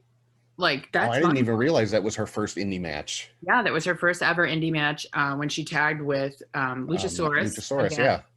Bay Cray, Raylan, and Chris Bay, and what a match that was! It was so good, and it was Ty's first indie match. Like that's pretty cool. And geez, you know, I don't know, having a special guest official of Molly Holly, getting to announce her was like, I'm sorry, what? Oh yeah, I got to interview her at that show. That was my first wrestler interview, was Molly Holly. Oh, NBD, no pressure. Oh my God, I was shaking in my boots. I was. I tell you what, she couldn't have been nicer. She was so chill. She is the nicest person I've ever met. Between her and Kylie Ray, it's like, God, you two are too nice for this business. Kylie's the sweetest. She's so cute. I actually sent her. I sent her and Isaiah a picture. I was at Disneyland for the grand reopening because I am currently a temporary California resident. I'm actually doing this interview from Burbank, so that's why it's still nice and light outside, right? Because I'm out here working the vaccination super sites. In addition to working at Wrigley Field, I also staff and manage special events and festivals. So they needed people to run the vac sites. So I don't do anything that's life-saving other than running the traffic crew. People are like, oh, thank you. I'm like, no, I just wave at cars. Hi, congratulations. You know, like go to this lane number 4, lane number 8. You know, that's what we do. It's pretty fun and very rewarding. But that being said, because I'm a Southern California resident for the time being, I was allowed to go to Disneyland for the grand reopening. And one of the first things I did was, of course, go hit up the stores. And there was like this backpack that screamed Kylie Ray. Oh, and God, I might can only buy it imagine. for her, actually. I was like, oh my God, her snack pack backpack. It was all like fuzzy and sequins and just cool. And it had mouse ears, and I don't know that she would wear it in the ring, and I wouldn't expect her to wear it to the ring, but might have to pick it up for Kylie. Oh, you know, if you get that for her, she's going to have it on one of the Warrior shows. I know. But it's pretty cool. Like it really, really is a cool backpack. And I mean, talking about Kylie, when they made that announcement that she was coming back at the Warrior shows this summer, I lost it. I was so happy to see that she was coming back at Warrior. I mean, you know, I'm so excited to work with her again as a friend and as somebody that has worked with her. Sorry, there's some chaos going on outside. Apologies for the noise. Oh, no problem. You know, as somebody that's worked with her extensively via freelance and Warrior, like it's been so great to hear that she's going to be wrestling again. And I'm not going to lie, you know, I know a lot of people were very sad when they heard that Thunder Rosa couldn't make it due to her TV taping schedule. But having Thunder Rosa's former tag partner, Holly Dead, like, are you I mean, she's been with Warrior and she's been all over the indie scene for a while now, but are you familiar with their tag team, the Twisted Sisters? Yes. With the Z? Twisted Sisters. I mean, the two of them together are so badass. So I'm really, really excited to see what Holly Dead's going to bring to the table. And she's pretty intimidating as a ring announcer. I'm not going to lie. I'm definitely sure that she's going to steal my soul at some point. But it's okay. She's a really, really solid talent in the ring. And she's just a delight to watch, you know, as a fan. So I'm very excited for that match. That's probably, I think that might be the one that I'm the most excited for, honestly. So, and I think that'll be a really good one too. Yeah, for the June 5th show that they've announced so far. Yeah, that is the one that I am most looking forward to, because I've had a blast calling all of the Kylie Ray matches that I've been able to call. Especially my favorite is probably her match against Madison Rayne, because it was Madison's last independent match.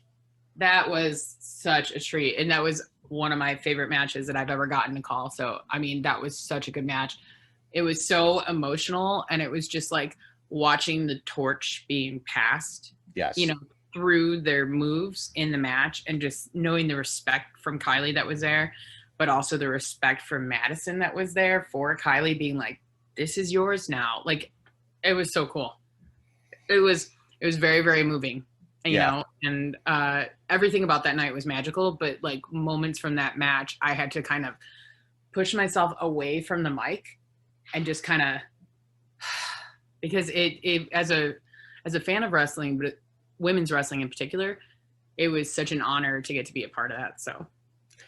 Oh yeah, that was, you know, I was putting it all over social media. Like, it was exactly what you said. It was an honor to be able to call that match, because Madison Rayne is one of the greats in women's wrestling. Oh, and absolutely. that being her final independent match, it's like, I got to be a part of this. What is my life?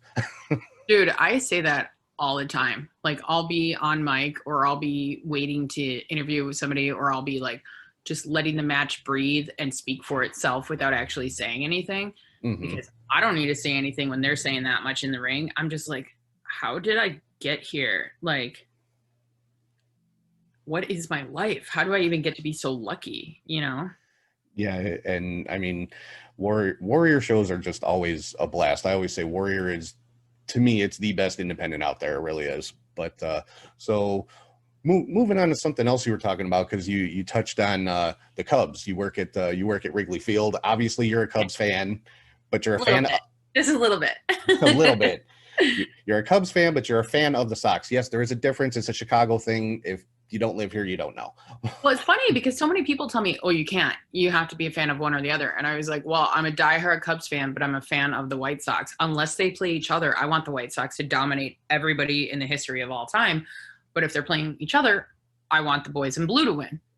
Yeah. I grew up at Clark and Waveland. The bar that I was talking about initially, early on, when we were talking about my love of wrestling and roller derby, that was called the Wrigleyville Tap, right next door to the Metro. It's now this fake Irish bar called the Full Shilling. And as an Irish Chicagoan, I think it's a fake Irish bar. Sorry. Yeah. Yeah. So like, I grew up across the street from Wrigley. And again, to date myself, I was part of the protesting of lights as a little girl, and, you know, not understanding why baseball even happened at night, if you can believe that. Like, you know, and we had signs that said, you know, Cubs, but instead of, you know, it said Citizens United by Baseball in the Sunshine.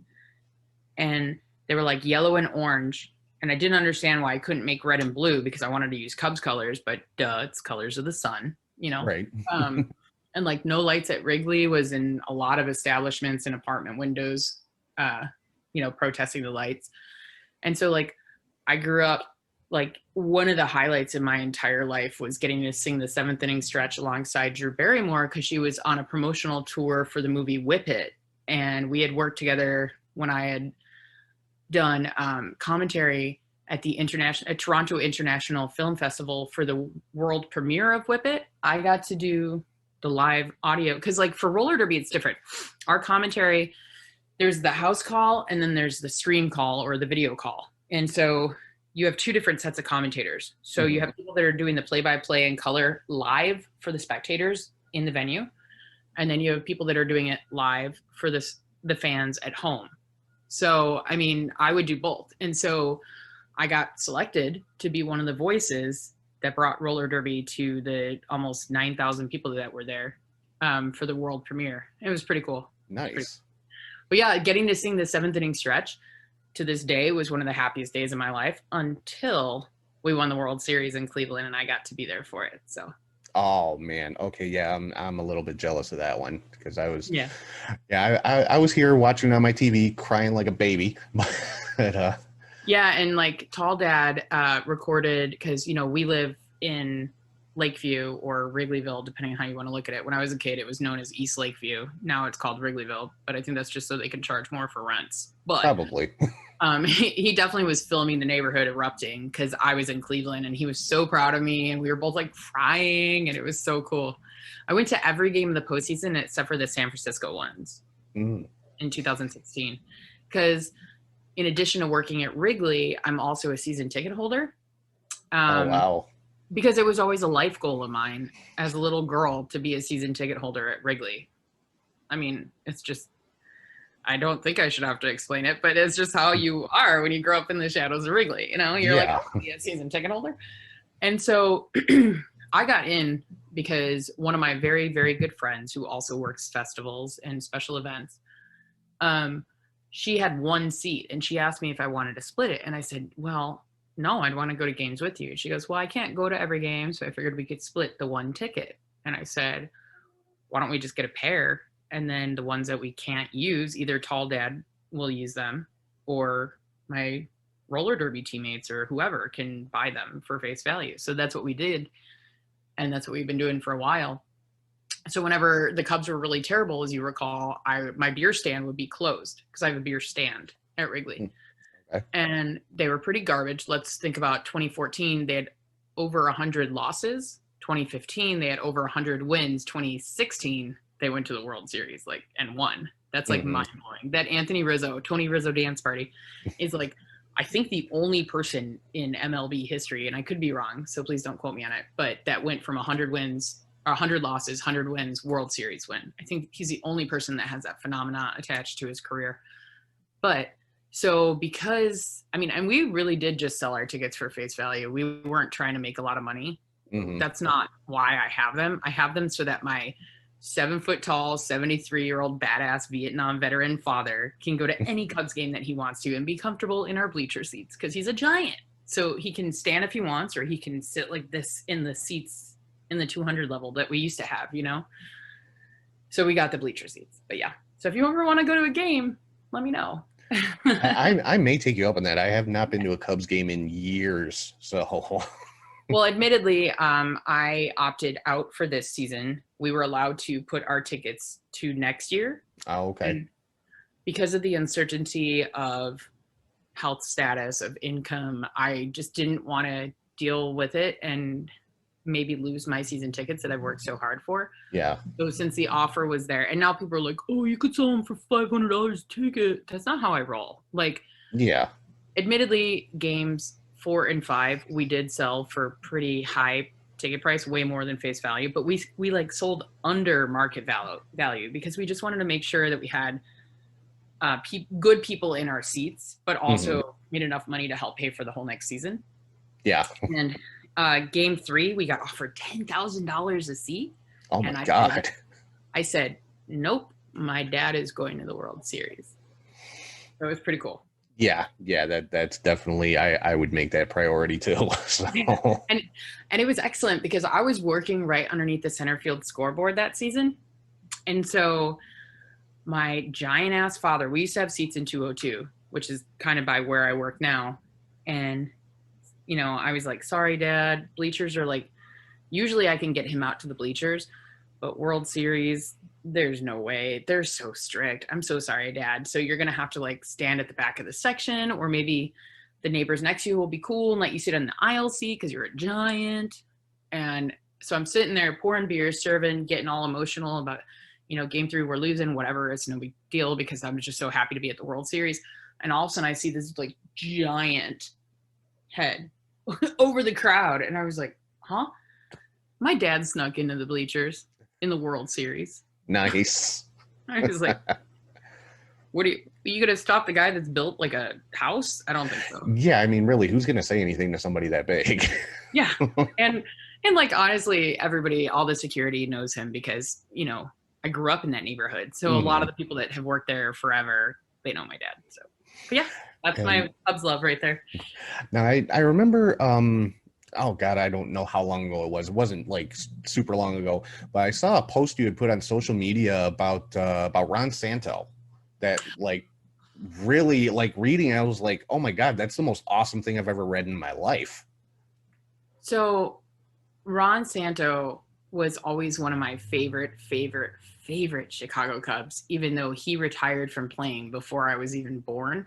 And actually the reason why I got this logo, and everyone thinks it's because it's the one that looks like Mickey Mouse, but no, it's a secondary logo from 62 to 78, if I'm not mistaken. And I picked it because that was the era that, the 69 Cubs where they almost went all the way, and then the Black Cat ran the third baseline, and then everything crumbled, and then the Miracle Mets ended up winning. And, we actually had a black cat that we rescued when I was a kid, and we named it Cubby. because Nice. of we're like trying to break the curse of 69. But like Ron Santo was always my favorite because he played 13 out of 14 years with the Chicago Cubs.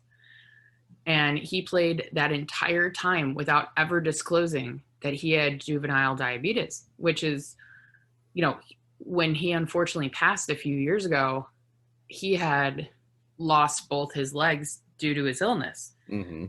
But he never let it get in the way of him having a good time, of him being a positive source of light, and of him saying, I don't care that I have this illness that's incurable and nobody can see and they don't recognize and they don't believe me because I'm an athlete. I'm just going to be badass me. And if I see 3 pitchers, I'm going to aim for the guy in the middle and hope that I connect. And that's how he played the majority of his career.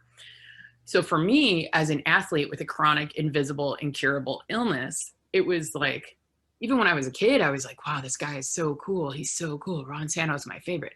Of course, I was like in love with Mark Grace, who wasn't. But Ron Santo was like my hero. So I broke my leg in a game. I have Crohn's disease. That's my chronic, incurable, invisible illness, which has severely affected me, and we could talk about later. But as a crony, you know, I'm definitely familiar with that. My mother actually has Crohn's. Yeah, I had 75% of my intestines removed a couple of years ago. So when people say, "Why don't you wrestle?" I'm like, well, I've had most of my guts taken out, and I've had at least a dozen concussions that I know of. So I don't think my body really wants me to. So I just talk about wrestling. Yeah, I'm not thinking you'd be able to get cleared, unfortunately. Right. So, you know, and for the safety of, you know, somebody that I would be competing against, I wouldn't want to be in the ring full time because I don't think it's fair to them to like, what if, you know, because part of Crohn's is your connective tissue and your joints are really bad. Mm-hmm. So when I've had roller derby injuries, they've been really severe. I recover quickly because I treat my body really well and I eat pretty healthy and organic and I'm plant-based, you know, for 90% of my diet, if not more so. So I treat my body really well. But unfortunately, I broke my leg in a game in, I want to say 2006. Yeah, it was the first game of our second season. We started training in 2004. First season was 2005, 2006. I broke my leg in the first game. And I didn't want to miss work because I had my dream job at Wrigley Field. I was like, oh my gosh, I can't believe I get paid to sell old style and Mai Tais and watch baseball. What is my life? Again, I say that to myself all the time. So I quite literally would hobble up to work on my cane with a cast up to my knee. And they try to send me home. They're like, you can't work with a broken leg. And I was like, well, why not? And they're like, well, first off, your toes are exposed. You need to have a walking cast that covers your toes. You have a cast on. You can't possibly work like that. What, you know, do you have a doctor's note? And I go, so what you're saying is I need a doctor's note and a cast that covers my toes. And they said, yeah. I'm like, I'll see you tomorrow. So I showed up with a walking cast over my hard cast. And I had a doctor's note that said, if I can play through the pain, I can work. So I would prop my leg up on an empty keg every day and stand on my left leg and sell Mai Tais in old style at my beer stand. And so because I would be in the upper deck patio that is no more, it's now the Catalina Club, mm-hmm. I would take the elevator up, you know, and I had my little cane. And one day I get to the elevator, about to go up to the top, and I hear, hold the elevator. And I was like, Sano. And I don't get too fangirl too often because, like I said, they're all people too. We have to be professional. It's our job, you know, to be around these amazing athletes and entertainers. But I was like, holy shnikes, this is like one of my childhood heroes. So he gets in and he's like, he looks over at me, looks at my plastic collapsible crappy cane, looks at my leg, looks at my cane again, looks at me, and he goes, not bad for a starter model. Meanwhile, he has this gorgeous, like ornate, hand carved, engraved. I don't even know what it was made out. It was made out of heaven. It was so perfect. And so every day he would be like, hey, if you need to ride the elevator up with somebody, you know, I'll make sure to hold it for you. So every day I would go to work and ride the elevator up with Ron Santo. And then eventually I moved down to the mezzanine. I got my own beer stand at 211, 213. And you know, I didn't have a broken leg anymore, so I didn't feel the need to use the elevator because it should just be for people that need the assistance. And so Ronnie had his own like signature golf cart at the ballpark because again, he was missing both legs. He had prosthetics. Yeah. So he would get driven up every day by one of my dear friends, Kenny. And Ronnie would stop at my beer stand and talk to me every day and be like, hey, roller derby, no new injuries, right? Roller derby. And he's like, oh, roller derby. You swear I never had a name tag on once, because if I did, it would have had to say roller derby. Because I don't think, you know, he actually knew my name, but he always called me roller derby, not derby, not roller skater, not roller blader, roller derby. So we're doing the 7th inning stretch with Drew Barrymore. And typically whoever does the stretch goes and spends an inning or two in the booth with Pat and Ron on the radio broadcast. Right. So Drew was doing that, and we were kind of in a holding pattern, and I was like, holy shnikes, I can't believe I'm about to sing the 7th inning stretch at Wrigley Field. Please don't pee your pants. Please don't pee your pants. You know, and of course my dad is in the bleachers. Like the person I was dating was in the bleachers. My sister was in the bleachers, my brother, my friends, my teammates, like all these people. And it's our turn to sing the stretch. And so Drew comes up to us. We're about to go in the broadcast booth. And out of the radio booth leans Ron Sano. And he was like, hey, roller derby, I'm real proud of you, kiddo. And I was like, and I like kind of started crying, like not crying, but like, oh my gosh, we're about to be on camera and hear it. And yeah, I was definitely waterworks. And to this date, it was, again, one of the coolest moments in my life. And fun fact, I'm the first beer vendor to ever sing the stretch at Wrigley Field. Oh, that's awesome. Yeah, then the second was later that year. It was Rocco who did the Undercover Boss piece. Oh, okay. Where he showed Mr. Ricketts that you shouldn't throw out your product just because you don't know how to sell it. He ended up getting to sing the stretch at the end of the season, but I sang it first. Nice. So, yeah, I'm the first beer vendor to ever sing the stretch at Wrigley Field. Yeah. Honestly, you have done and experienced some seriously amazing stuff. You really have. I'm very lucky. I mean, I still like, you know, I don't know. I don't even know how to put it into words. I just feel like I've had a very cool, I don't want to say hashtag blessed or whatever the hell kids say nowadays, but I've had a very interesting ride, let's just say. It's been very cool. And I'm super thankful that I never let my illness get the best of me. There was times where I couldn't function as a human and I was hospitalized for long periods of time. But I think that's why I'm always so happy-go-lucky, because, you know, when you're not eating out of your arm in a hospital bed, everything else is pretty awesome. Yeah. So I think that, like, people always tell me that my energy is infectious. And I think that positivity that I like sweat out kind of like filters out into the world and makes really cool stuff happen. I don't know. At least for me, I don't know how to describe it otherwise, because there's no way that one person should be this lucky, because I am so lucky with the life that I've lived and the opportunities that have come up for me. So yeah, it's pretty cool. Yeah, definitely. And I gotta say, I've learned quite a bit about you, because this is the first time you and I have really had like an in-depth conversation. I mean, we've said hi and we've chit-chatted here and there at Warrior shows and, you know, social media and that kind of thing, but we've never had an opportunity, because usually when we're in the same place, we're both busy. Well, I'm usually running 50 yards at a time. So yeah, yeah, you're running 50 yards back and forth, and I'm glued to a microphone trying to call every single move going on in the ring. Even when I'm like, hi, like, I'm like, oh no, you're busy. Sorry. You know? So I'm very glad that you were able to take the time to do this, because I know you are still super busy out there in California, making sure everybody's vaccinated and healthy and everything.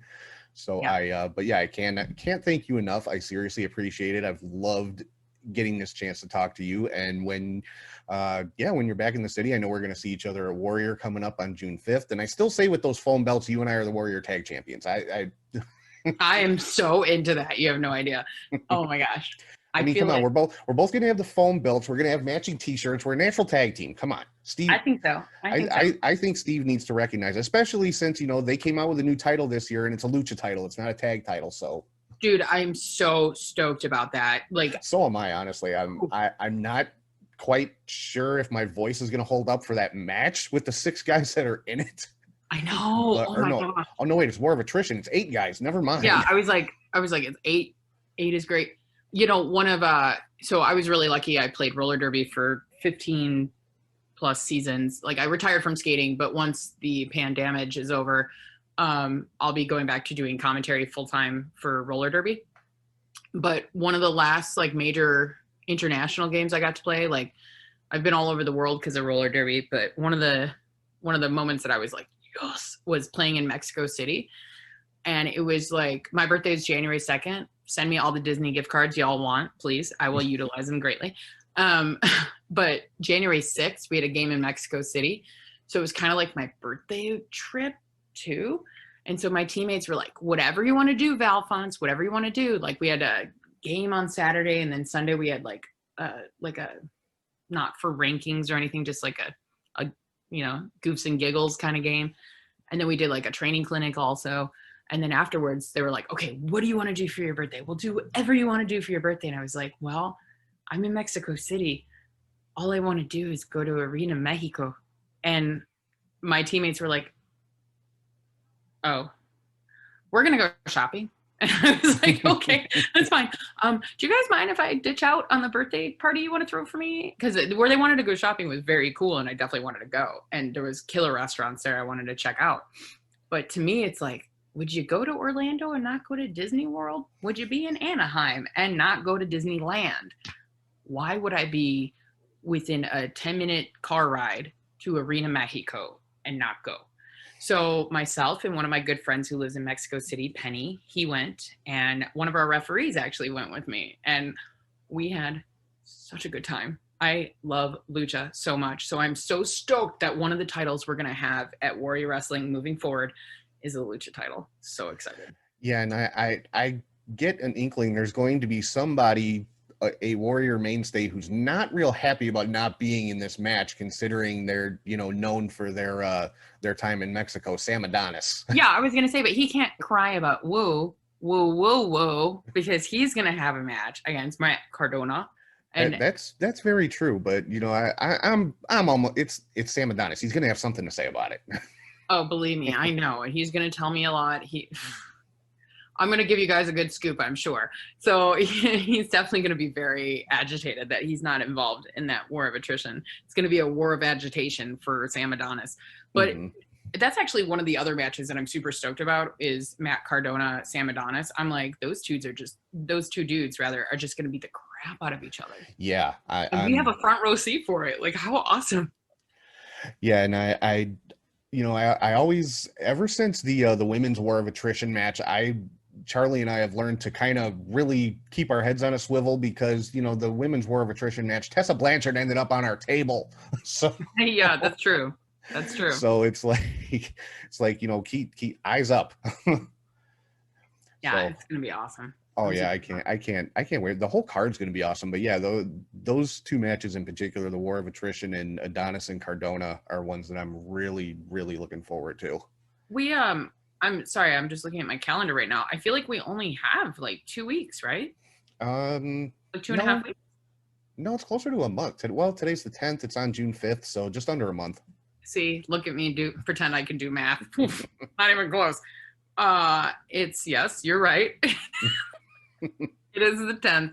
I don't know what time zone I'm in at the moment. So well, the only reason I know it's a 10th is because my son's birthday was yesterday on the 9th. So happy birthday to him. Thank you.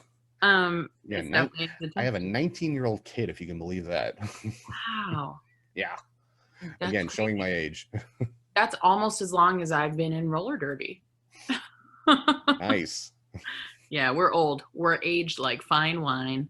But That's okay. You know what? I'm having a better time now than I did when I was in my 20s, and I'm remembering it all. So. Oh, absolutely. And I mean, I'm not going to lie. Life is way, way better when you just don't care about any of the stuff that weighs you down in your teens and 20s. So I hear a lot of people in wrestling being like, oh, God, I'm almost 30. Oh, God, I'm almost 40.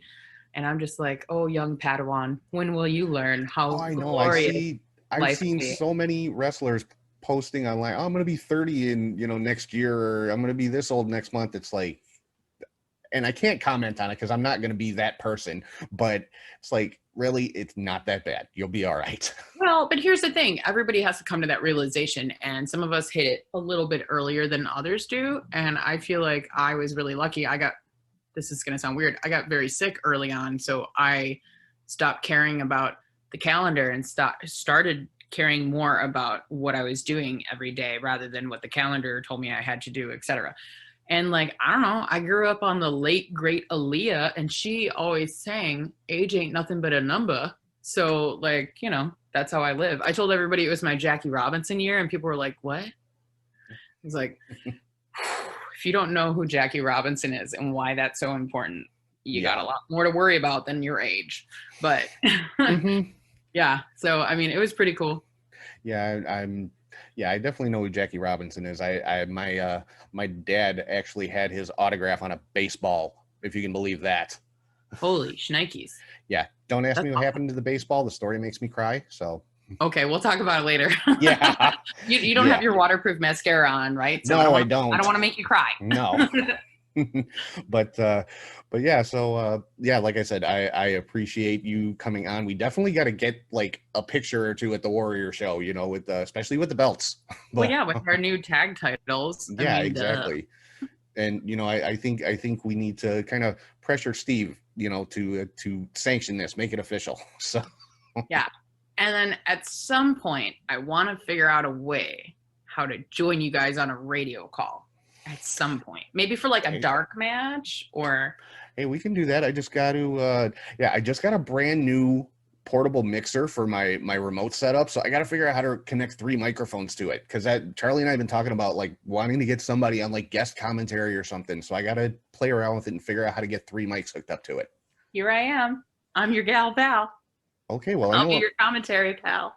I know what my project is going to be the next couple of weeks, and figuring out how to set up a 3-man booth or a 3-person booth, excuse me. But yeah, there you go. No, it's okay. Thank you for being awesome and gender neutral. I appreciate that. No problem. I do my best. Yeah. But yeah, I'm going to let you get back to enjoying your day off. I appreciate you taking all this time with me. I know I said it was only going to be like 20 minutes. I think we've been on for like an hour. So it's okay. I don't mind. When it's good conversation and good company, it's a good time. So who cares? But thanks for taking the time to let me jabber on about wrestling and roller derby and Ron Santo. I appreciate that. So. Oh, it was awesome. Like I said, the Ron Santo thing I had to ask you about, because I saw when you posted that online, and I'm like, that is seriously one of the most amazing things I've ever read. So I'm like, I have to hear about this. Yeah, I have a lot of Ronnie stories, but that's like the one that, you know, his funeral was really hard for me, because I couldn't say that we were friends per se. Like, you know, I didn't have a cell phone number, but we were like buddies. And so losing him, seeing him every day at work was really, really hard. And when he retired, they had, you know, when they put up his flag, when they retired his jersey number 10, they, you know, did the hat giveaway. So I have the Ron Santo 10 hat, of course. Oh, nice. Of course. And I actually wore that to his funeral. And I took it off when I went inside the church to be respectful, because, you know, I'm not that person. And security came up to me and was like, the Ricketts and Santos would like to see you for a moment. And I was very confused. I was like, what? Oh God, I have all my tattoos are showing. Maybe that's why. Oh man, I have my hat on in church. Oh geez. And like his son and their family and the Ricketts, like, thank you for wearing that hat to, you know, my dad's funeral. It means a lot to me. And I was just like shaking the hands with Ron Santo's family at his funeral. Wow. Yeah. Like, overwhelming. But yeah, I have so many Ron Santo stories. We'll talk some other time about it. Oh yeah, definitely. I definitely want to hear those. Yeah. And I feel like he'd be really proud to hear that I'm doing wrestling commentary now. You know what I mean? He was super stoked about roller derby. I think he'd be pretty stoked. And, you know, hopefully one day I'll inspire somebody the way that he inspired me. So. Absolutely. I have no doubt that you will, because you just seem like that kind of person. You just have that kind of vibe. Like, I can see somebody just saying, I want to be like her. I don't know if you want to do that. First off, just carry scissors with you, because I cut all my sleeves off of everything. There you go. Unless they're long, sleeves are wrong. that's words to live by. I go by that rule in the summer, not so much in the cold weather, but I don't have. You can layer up. You can layer up. I don't have the guns to show off for that, so. I used to. I don't anymore, but we'll get there again. Anyway. But yeah, thank you again, and I will. I'll see you coming up on June the 5th at Warrior. In a month. Yes, a little bit less than a month. All right. So once again, Val Capone, ring announcer, commentator, roller derby, like I said, all around badass chick. So thank you so much, and I will. I'll be seeing you and talking to you again soon. Awesome. Thank you so much for having me on. I appreciate it. Anytime. This has been a blast. Thank you. Cool. Thanks. All right, so that is going to wrap things up for this very special Friday edition of Catch, Hook, and Shoot, talking all about Warrior Wrestling. Again, head to warriorwrestling.net, grab your tickets, order it on Fight TV, or download the Podbean app. Listen to me and Charlie G on the call.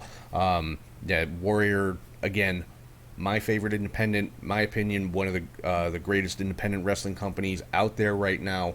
It's going to be an awesome night, and this is just night 1 of their Stadium Series. There's still 2 more coming up. Steve will be coming back on the show in July and in August to talk about the next 2 shows. Like I said, me and Charlie will be there calling the matches. We'll be at the Fan Fest before the show, so come on by, say hi, grab one of those sweet Warrior T-shirts that you saw me wearing in those 2 interviews, and just come out, have some fun, watch some wrestling, and it's going to be an awesome time. So with that, I am going to sign off. Hope everybody has a great weekend, and I hope I see some of you guys out at Warrior tomorrow night. So I will talk to you guys soon.